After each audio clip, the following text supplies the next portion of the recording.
Hello friends, welcome to my kitchen. আজি মই শাক কাৱৈ মাছ বনাম বিলাহী আৰু জিকা আৰু আলুৰে। কাৱৈ মাছ কিটাটো কাটি লৈছো, বহুত যুদ্ধ কৰি কাৱৈ মাছ কিটা কাটিছো। বহুত হাৰ্ড হয় কাৱৈ মাছ কাটা। আগতে পিয়াজখিনি কাটি লও, এতিয়া ৰেডি কৰি লও। বহুত জুজি পেলাই কাৱৈ মাছ কিটা কাটি লও আৰু পিয়াজ কিটা পেষ্ট কৰাৰ নিচিনা কৰি লও।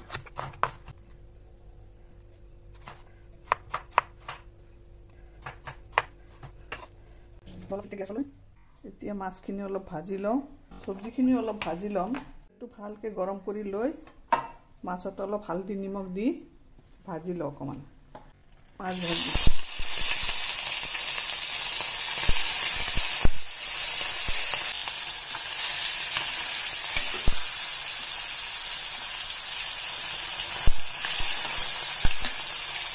সামান্য ভাজি লৈ আছো, বেছি নাভাজো।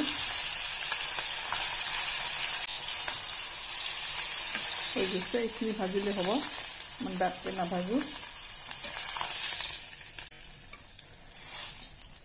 পাঁচফোৰণ অলপ দি ললো লগতে।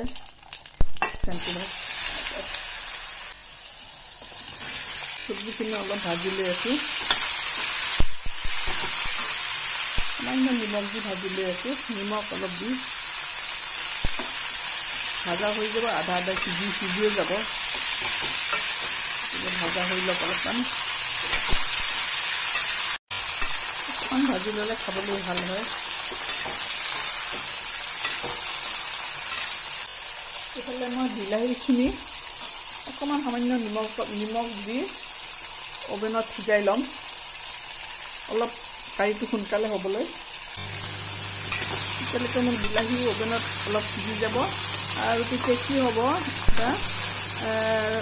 তৰকাৰীটো যিটো গ্ৰেভি হ'ব, ধুনীয়া এটা কালাৰ গ্ৰেভি হ'ব। বিলাহী পেষ্ট কৰি পেলাই হৈ গ'ল ভাজা, উঠাই লওঁ।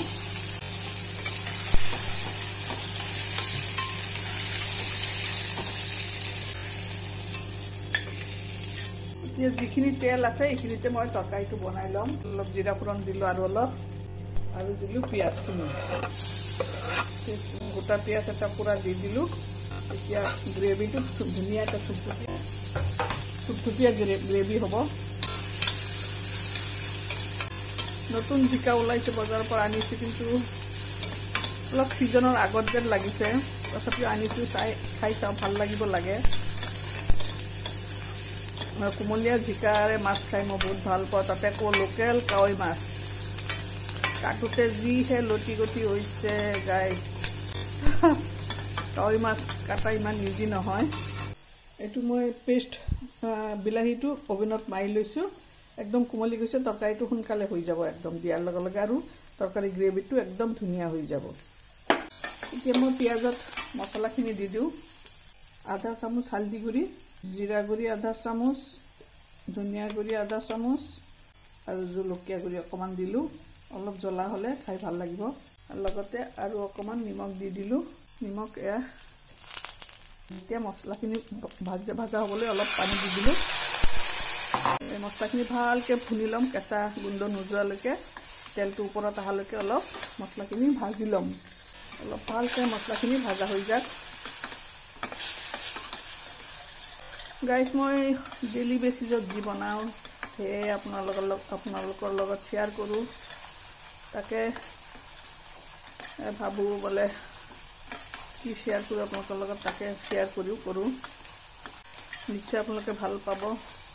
গাইজ, মোৰ ভিডিঅ'টো যদি ভাল লাগে চাই আপোনালোকে, তেনেহ'লে ফেচবুকত চালে ফ'ল' কৰি দিব, আৰু ইউটিউবত চালে চেনেলটো ছাবস্ক্ৰাইব কৰি দিব, আৰু লাইক শ্বেয়াৰ কৰিবলৈ একেবাৰে নাপাহৰিব। মই একদম ট্ৰেডিশ্যনেল তৰিকাত কাৰী বনাওঁ। এতিয়া মই দি দিম। হৈ গ'ল মছলাখিনি ভাজা। এতিয়া ভাজা চব্জিখিনি দি দিলোঁ।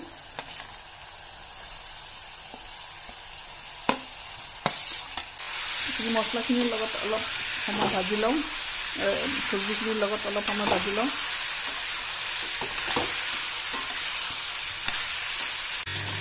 গাইছ আপোনালোকৰ যদি কাৰোবাৰ অভেন থাকে তেনেহ'লে এই চব্জিখিনি অলপ নিমখ দি অভেনত কুক কৰি ল'ব। অভেনত 2 মিনিটৰ কাৰণে বা তৰকাৰী আৰু সোনকালে হ'ব আৰু খাবলৈ একদম ভাল লগাই হ'ব।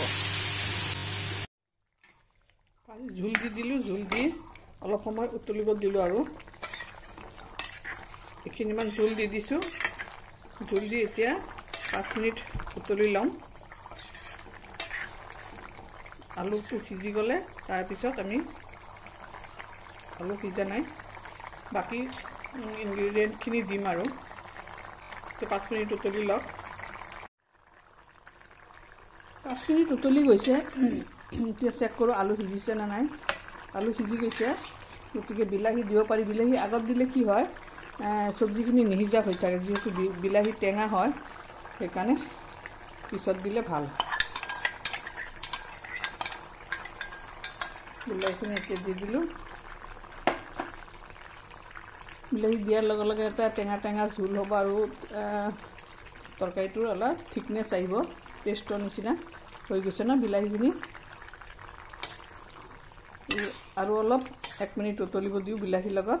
5 মিনিট উতলি গ'ল আৰু চাক এয়া পানীখিনি অলপ কমিছে। এইটো জোলৰ তৰকাৰী হয়, জোলে থাকিব, জোল খাই ভাল লাগে। এতিয়া দি দিম মাছখিনি, মাছ আৰু কেঁচা জলকীয়া, যিটো নিদিলে মাছৰ তৰকাৰী টেষ্টে নাহে।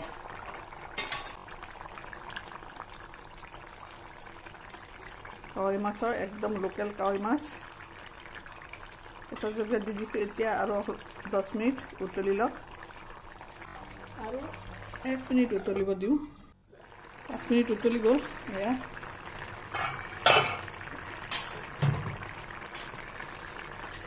ধুনীয়াকৈ হৈ গৈছে কাৱৈ মাছৰ তৰকাৰী। গতিকে নিমখটো চেক কৰি লওঁ।